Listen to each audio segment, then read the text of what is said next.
রাষ্ট্র প্রথম, সংবিধান মানতে হবে। 4700 জন বহরমপুর সেন্ট্রাল জেলে ধরে, আমি আমার কমিউনিটির লাখ লাখ লোককে নিয়ে যাব। মলয় মহাজন, মুখ্যমন্ত্রী, এসপি, আপনাদের কত ক্ষমতা আছে? আমার লক্ষ লক্ষ আমার ভাইকে আপনারা জেলে রাখুন, এ কথা সংবিধান স্বীকার করে না। এখানে যিনি জেতার পরে পদত্যাগ করেছেন দুটো জায়গায় জেতার জন্য, উনাকে আমি বলেছি আপনি নির্বাচিত প্রতিনিধি, সংবিধান মেনে উন্নয়নের কথা বলুন। আমি দুর্বল মুখ্যমন্ত্রী নই, আমি মমতা ব্যানার্জির মতো কাপুরুষ নই। আপনি যা খুশি বলবেন আর আমি শুনে যাব, এটা আমার আমলে হবে না। আসুন, আপনারা তো আমাদের ডাকতেন না। আমি তো সব প্রশাসনিক সভায় সব দলের এমপি এমএলএ কে ডাকি, আমি বিধানসভায় সবার কথা শুনি, আমরা সবার জন্য কাজ করি। আমরা লালগোলাতে হসপিটালের কথা বলেছি, ওখানে তো আমাদের এমএলএ নেই। ফরাক্কায় ট্রমা সেন্টারের কথা বলেছি, ওখানে তো আমাদের এমএলএ নেই। আমরা এই জিনিস করি না। 11 কোটির রাজ্যে সুজলাং সুফলাং মলয়জ শীতলাম, গোটা রাজ্যকে সাজানোর কাজ আমাদের করতে হবে। বন্দে মাতরম গাইব না, জাতীয় সঙ্গীত গাইব না, 26শে জানুয়ারি 15ই আগস্ট জাতীয় পতাকা তুলব না, পিএফআই সিমিকে ঢোকাবো, যা খুশি করব, পুলিশ শাটারের নিচে ঢুকবে, এই জিনিস অতীত। সংবিধান মেনে, দেশকে মেনে, রাষ্ট্রবাদকে মেনে আপনিও নাগরিক, আপনার অধিকার আপনি আমার কাছ থেকে আমাদের কাছ থেকে বুঝে নেবেন, এটাই হওয়া উচিত। আমি পার্টির নির্দেশে আজকে বহরমপুরে কোর কমিটির মিটিং করেছি। আমি সম্পূর্ণ মুর্শিদাবাদ জেলা দুটো পুলিশ জেলাকে নিয়ে মিটিং করেছি। সব বিডিও, এসডিও, এডিএম, ডিএম কে নিয়ে উন্নয়নের তালিকা তৈরি করেছি। অগ্রাধিকার দিতে বলেছি রাস্তাঘাট তৈরি। রেজিনগরের শক্তিপুর বহরমপুর রাস্তা খারাপ, ভাকুড়ি থেকে করিমপুর মোড় রাস্তা খারাপ, রাস্তাগুলোকে সারাতে হবে। আমি আপনাদের কাছে পরিশেষে চাইতে এসেছি, ফলতাতে উপনির্বাচন হয়েছিল, রিনির্বাচন, পুনর্নির্বাচন। আমি ফলতায় গেছিলাম, বলেছিলাম বিজেপি প্রার্থীকে জেতান, স্পেশাল প্যাকেজ পাবেন। ফলতা কি কি পেয়েছে জানেন? স্পেশাল অর্থনৈতিক অঞ্চল হয়েছে, মহিলা কলেজ পেয়েছে, 100 বেডের হসপিটাল আপগ্রেডেশন হবে, ফলতাতে ফায়ার ব্রিগেড স্টেশন করা হয়েছে, ফলতাতে বিশেষ উন্নয়ন প্যাকেজ দেওয়া হচ্ছে। রেজিনগরেও আগামী 2-2.5 মাসের মধ্যে উপনির্বাচন। ভারতীয় জনতা পার্টির 207টা এমএলএ আছে, আমিও দুটোতে জিতেছিলাম। ভবানীপুরে দ্বিতীয়বার মমতা ব্যানার্জি আমার কাছে হেরেছে। আমার এলাকায় এসে আমাকে হারাতে গেছিল, ওখানকার লোক উনাকে হারিয়ে টাটা বাই বাই করেছে। আমি এবারে উনার এলাকায় উনাকে হারাতে এসেছিলাম, উনাকে হারিয়েছি। নন্দীগ্রামে উপনির্বাচন হবে, ওটা তো আমার উপর ছেড়ে দিন। ওখানে কত ভোটে জিতবো আমি জানি, সীমা নেই, অনেক বড় ভোটে জিতবো। রেজিনগরটা দেবেন তো? দেবেন? দেবেন? একটা নয়, দুটো ব্রিজ দেব, পরিযায়ী শ্রমিকদের বাড়ি ফেরাবো, যত আবাস লাগে দেব, যা চাইবেন দেব, দুহাত ভরে দেব। সরকার বিজেপি থাকবে, 207 MLA 8 করবেন, নন্দীগ্রাম জিতে 8 হবে, 9 করবেন না 8-এ রাখবেন, রেজিনগরের উপর নির্ভর করবে। কাকে পাঠাবেন? ঝগড়া করবে, ধমকাবে, কমিউনিটির কথা বলবে, হিন্দু মুসলমান করবে, মন্দির মসজিদ বলবে, না উন্নয়ন চাইবেন?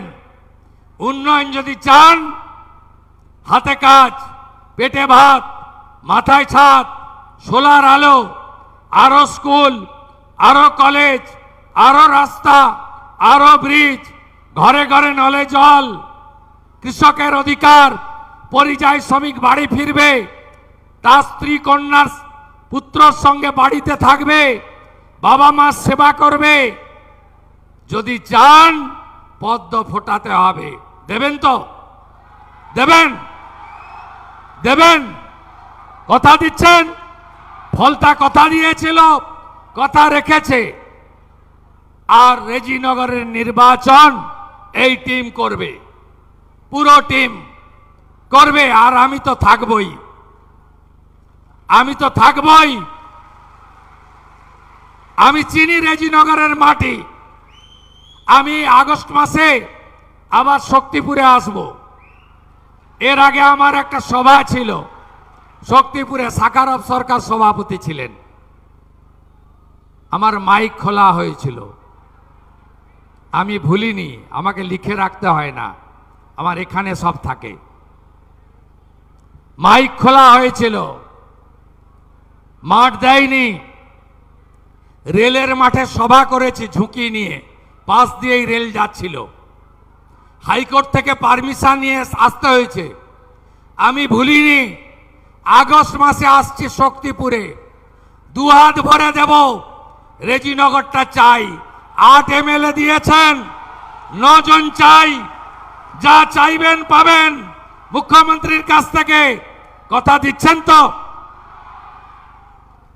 দম্ভটা ভাঙতে হবে, অহংকারটা ভাঙতে হবে। কার অহংকার, কার দম্ভ আমি আর বললাম না, সমাজদার কা ইশারাই কাফি। অনেক সময় নাম বললে অনেকে হিরো হয়, নাম বলার দরকার নেই। পদ্ম ফুটবে, পদ্ম ফুটবে। শান্তি, উন্নয়ন, প্রগতি, 3টে ইস্যুতে ভোট করুন। 2 মাসের সরকারে কি হিন্দু কি মুসলমান সবাই ভালো আছেন তো? আরো ভালো থাকবেন। 6-8 মাস আরো দিন, একটু টাইম লাগবে। আর নারী শিশু কন্যাদের উপর অত্যাচার এ ব্যাধিতে পরিণত হয়েছে। এ ব্যাধিকে কি করে মুক্ত করতে হয় আপনাদের বন্ধু শুভেন্দু জানে। ভরসা রাখুন। থানায় থানায় মহিলা হেল্প ডেস্ক, দুর্গা স্কোয়াড। আপনারা বারুইপুরে পুলিশের ভূমিকা, পুলিশ মন্ত্রীর ভূমিকা দেখেছেন, আরো দেখতে পাবেন। আজকেই বলে গেছি, যত পুরনো কেস আছে, নারী নির্যাতন, ধর্ষণ, শ্লীলতাহানি, সব কেস বের করুন। কনভিকশন হয়ে থাকলে কোথায় আটকে আছে বের করুন। চার্জশিট যদি না হয় চার্জশিটেড করুন। এফআইআর যদি না হয় এফআইআর করুন। যদি শিশু কন্যা হয় পস্কো লাগান। ছাড়া হবে না কাউকে। আমি কথা দিয়ে গেলাম, আমার মা দুর্গারা, আমার বোনেরা, স্বামী বিবেকানন্দের মাটি, মা শারদামণির মাটি, এই মাটিতে আপনারা যে বিরাট প্রত্যাশা নিয়ে মোদিজির আশীর্বাদ ধন্য এই সরকার করেছে, আপনাদের বন্ধু শুভেন্দু আপনাদের সাথে আছে।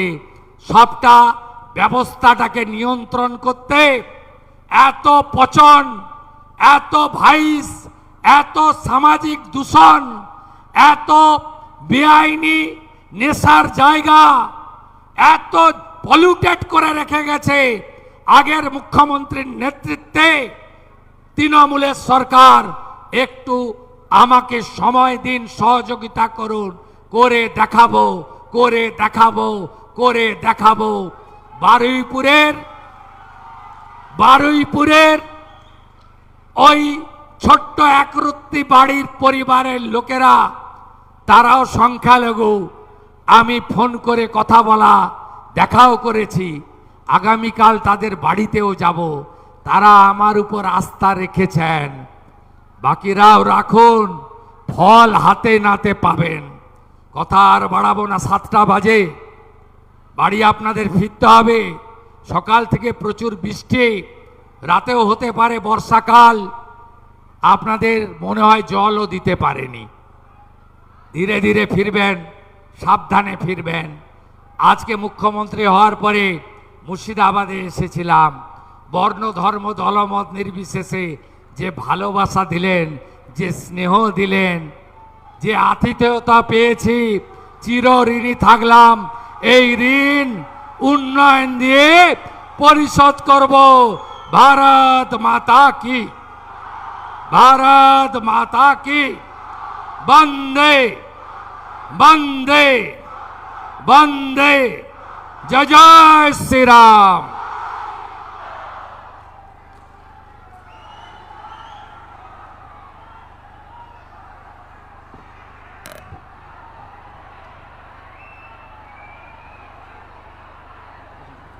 भारत माता की।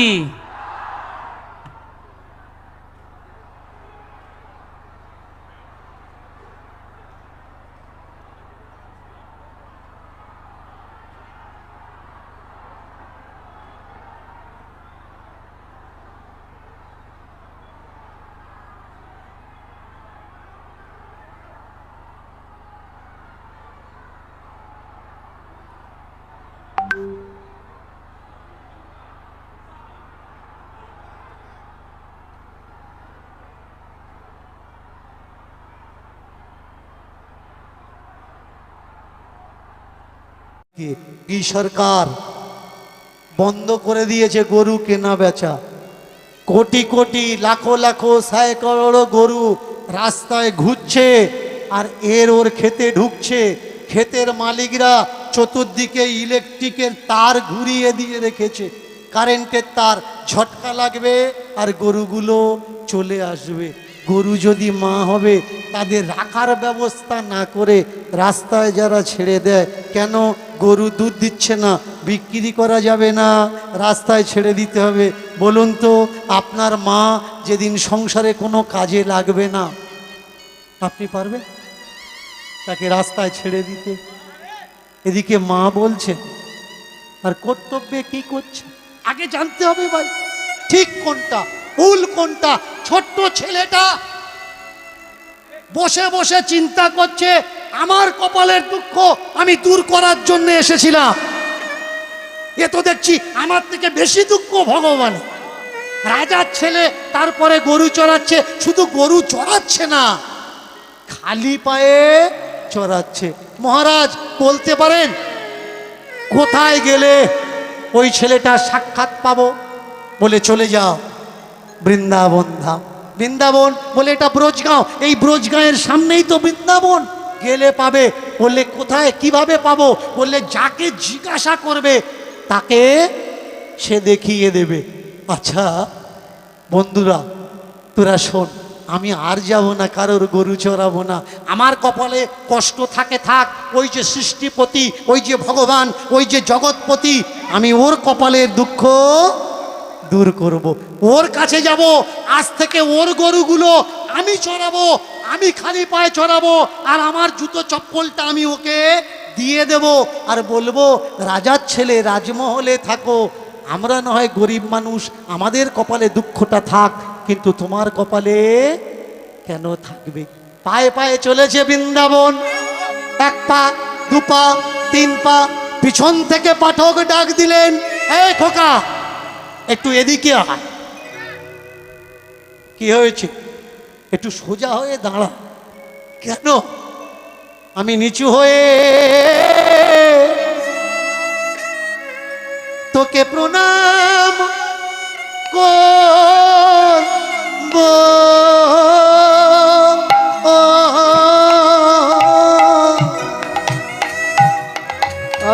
নিচু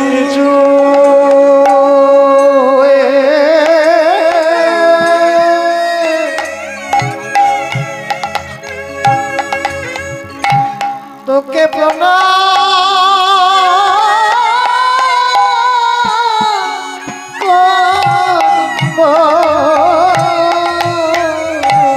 আমি নিচু হয়ে তোকে প্রণাম করব।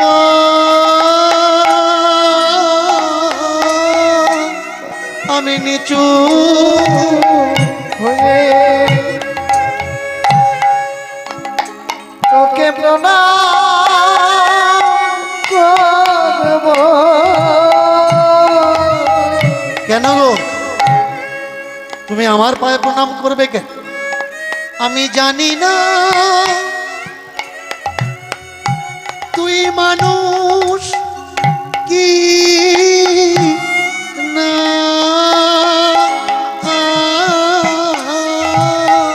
আমি নিচু হয়ে তোকে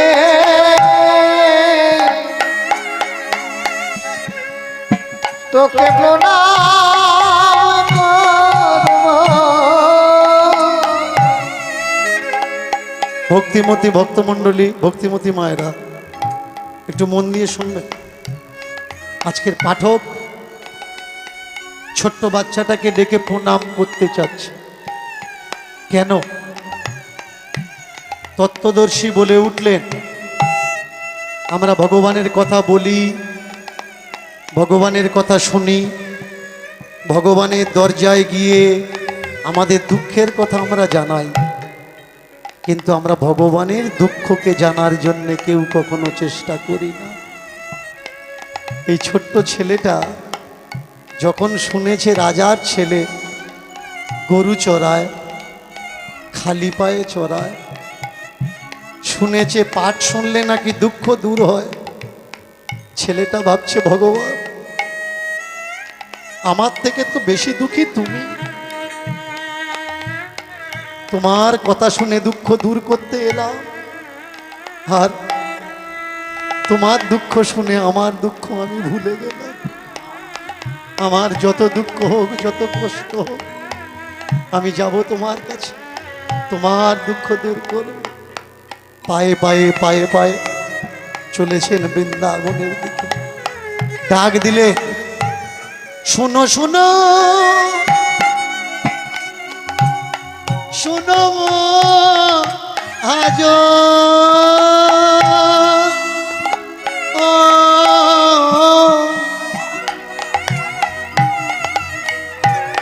আমি নিচু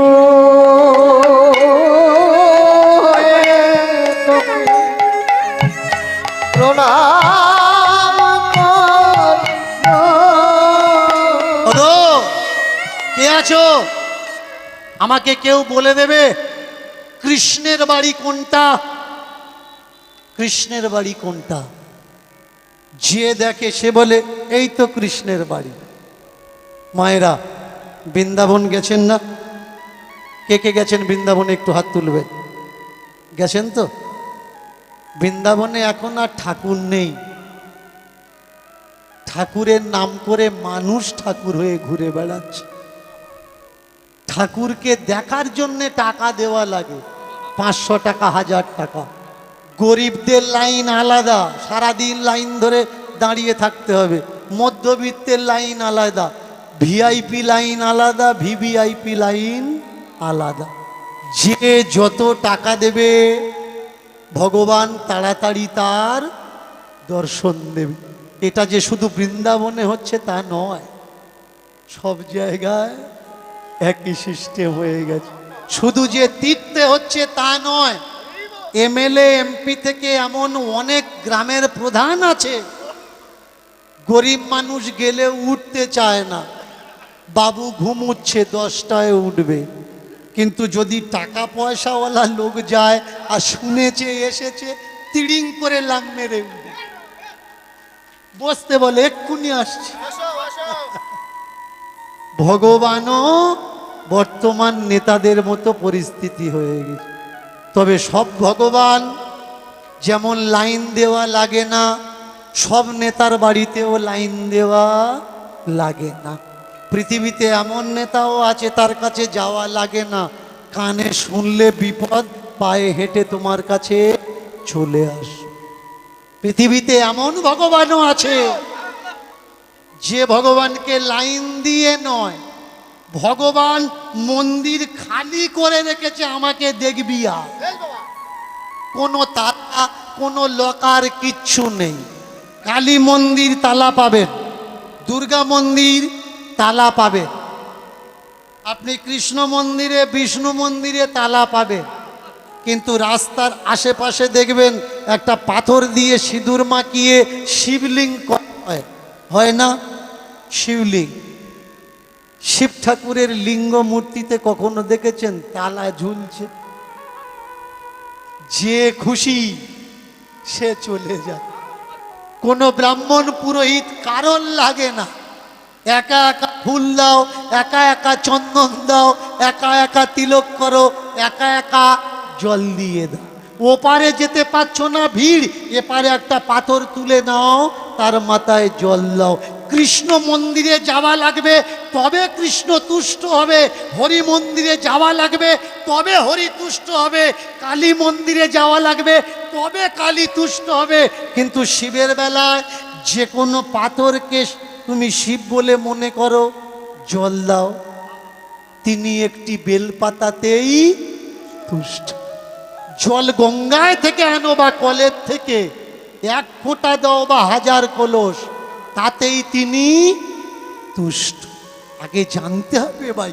এসে দাঁড়িয়েছেন বৃন্দাবনে, কোনটা ভগবানের বাড়ি? বলে এই তো। বলে ওটাও ভগবান, ওটাও ভগবান। ছেলেটা মনে মনে ভাবছে রাজার ছেলে হতে পারে, এদের অনেকগুলো বাড়ি। আমরা গরিব মানুষ গাছতলায় শুই, যারা ধনী মানুষ দেখবেন বাড়ি এই পৃথিবীতে কাদের বেশি জানেন? যাদের শোয়ার লোক নেই তাদের বাড়ি ঘরদোর বেশি। আর বাড়ি ঘরদোর নেই কাদের? যাদের শোয়ার লোকজন বেশি, এদের বাড়ি ঘরদোর নেই। ছেলেটা বললে ভগবান হতে পারে রাজার ছেলে, তাই এতগুলো বাড়ি। একেবারে গট গট গট গট করে উঠেছে, উঠে বলে ও কানাই, ও কানাই, ও কানাই, ও কৃষ্ণ। কৃষ্ণ যেন একেবারে তার বন্ধু। আরতি চলছিল, আরতি করতে করতে পুরোহিত পিছন দিকে তাকিয়ে দেখে সর্বনাশ, এ কে রে? কৃষ্ণ কৃষ্ণ করে ডেকে ডেকে মন্দিরের ভিতরে ঢুকছে। আরতির প্রদীপটার, এই কি হয়েছে রে, তোর কি দরকার? বলে তোমাদের কৃষ্ণ গরু চড়ায়? বললে হ্যাঁ চড়ায়। তোমাদের কৃষ্ণ খালি পায়ে বৃন্দাবনে যায়? বললে হ্যাঁ যায়। আজ থেকে ও গরু আর চড়াবে না, আমি ওর গরুগুলো চড়াবো। আজ থেকে ও খালি পায়ে যাবে, নাই না, আমার চপ্পল দুটো ওকে দিয়ে দাও। আরতি করে আরতি ফেলে দেখে সে বললে ইয়ে কে? জুতো পায়ে ঠাকুর ঘরে উঠেছে, এই নাম নাম। বুকে হাত দিয়ে ঠেলা মেরেছে, যেই ঠেলা মেরেছে উপরে সিঁড়ি থেকে গড়িয়ে গড়িয়ে গড়িয়ে গড়িয়ে নিচে পড়েছে। নিচে দেখবেন বৃন্দাবনে আপনি কারোর দেখা পান বা না পান, দুটো প্রাণী আপনি দেখতে পাবেন। যদি চশমা টুপি পরে যান, কেড়ে নিয়ে চলে যাবে, তার নাম হচ্ছে বাঁদর। আপনি ব্যাগ নিয়ে যাবেন, হনুমান নয়, বাঁদর। চশমা টুপিও কেড়ে নিয়ে যাবেই যাবে।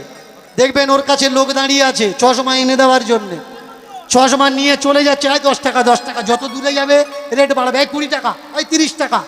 আপনি যেই বলবেন এনে দিন, চশমা ছাড়া তো আমি দেখতে পাবো না। সঙ্গে সঙ্গে ব্যাকেটে চানা রাখা আছে, ছোলা ভাজা, বের করে ফেলে দিয়ে বাঁদর কাছে ফেলে দেবে। বাঁদর চশমা ফেলে দিয়ে ছুটে এসে ছোলা খাবে, চশমা গুড়িয়ে দিয়ে আপনার কাছে দিয়ে 50 টাকা নিয়ে চলে যাবে। বাঁদর আর এইগুলো দেখে মনে হবে এদের ভিতরে সেটিং করা আছে, আমি নিয়ে চলে যাব আর তুই দামটা তাকিয়ে দেখো। আর একজনকে দেখতে পাবেন, সেটা কারা? ভগবান মন্দিরের দরজা বন্ধ থাকবে, কিন্তু সিঁড়ির দুপাশে বসে আছে, ভগবানের নামে কিছু দে দে, রামের নামে কিছু দে দে, কৃষ্ণের নামে কিছু দে দে। চিন্তা করেছেন যারা বলেন দীনকৃষ্ণ ঠাকুর ভগবানকে অপমান করছে?